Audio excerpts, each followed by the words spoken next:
Hi, this is Crafting Elisa, and today what we're going to be doing is looking at a magic ring and also how to increase and decrease on our crochet work. So first of all, I'm going to lower the camera here so you can see what I'm doing with my hands. What I'd like to show you is, usually when you start a square, when you're going to work in the round, we start a chain. We join the chain and then we do our double crochets or our single crochets inside the loop. Problem with this is as tight as you can get it, and you're going to have a little space there. If you don't want to have this hole in your work or your space, you use the magic ring. Now you can always sew this up. It's not a problem if you do have it. You could always sew it together. So don't panic on that, because the magic ring can be a little tricky to get the hang of. What I do is we've made a slip knot. So basically I make the slip knot with my fingers. I make a crossover like this. I bring the tail up and into the work, grab my hook, pull it through. So instead of, this is how we do a slip knot and how we would start our first stitch. Instead of closing this stitch up, pulling the tail and closing it up, what we do is we do a chain 1 to start us off. Then we do our single crochets or our double crochets, whatever the pattern calls for. We do it inside the middle of this ring. Once you've done as many as you want or you need in that, you pull tightly on this tail and it closes that hole up.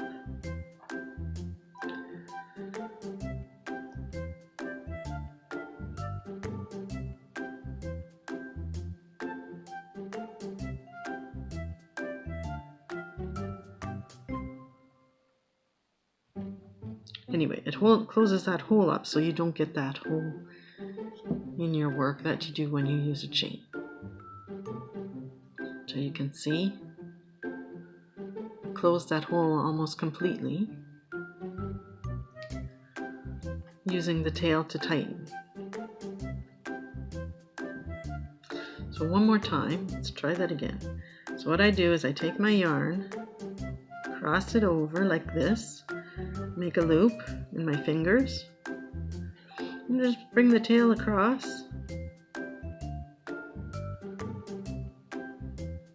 And put my hook through. Oops, I'm making a magic ring. So we do that again.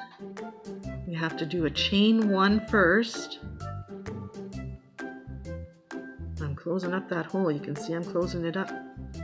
Chain 1 first and then a single crochet inside that loop, or a double crochet, whatever your pattern calls for. You do it inside that original ring.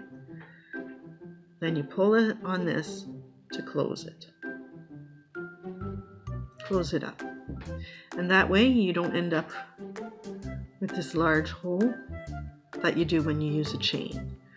Now, as I said, if you do have to use a chain, don't fret. You can always sew that up with a needle and thread or with a yarn and a needle. So that's the magic ring. Now let's take a look at increasing in our crochet. Got a piece of work here. So we're single crocheting along and it says to increase. So what you would do is we're doing a single crochet, so we'd insert our hook into the stitch, wrap the yarn around, pull it through, yarn over needle, going to go through the 2 loops and make a single crochet. Instead of moving on to the next stitch, what we're going to do is do inside the same stitch another single crochet. Wrap the yarn around, pull it through, yarn around and through, and there's 2 single crochets in 1 stitch. Then the next stitch is regular stitch, just do 1 single crochet.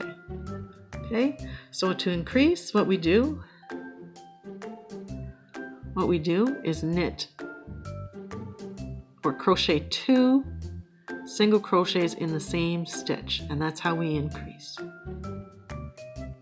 So you're adding 1 stitch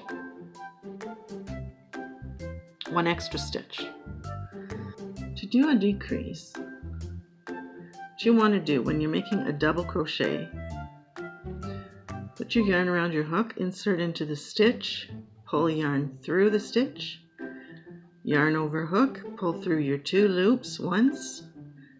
Now you've still got the last two loops on your hook, you leave it there, insert into the next stitch, yarn over hook, pull through once, yarn over your hook, pull through 2.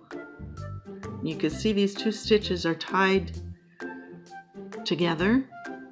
Pull through your last 2 loops one more time. And that is how it looks. Your 2 stitches are knit or crocheted together, and therefore you've taken one away, you've decreased one. And that is how we decrease. So I hope you enjoyed this video, and I hope you'll come back, you'll like, share, and subscribe, and come back and see what my next videos are all about, and look at my old videos as well. So have a great day.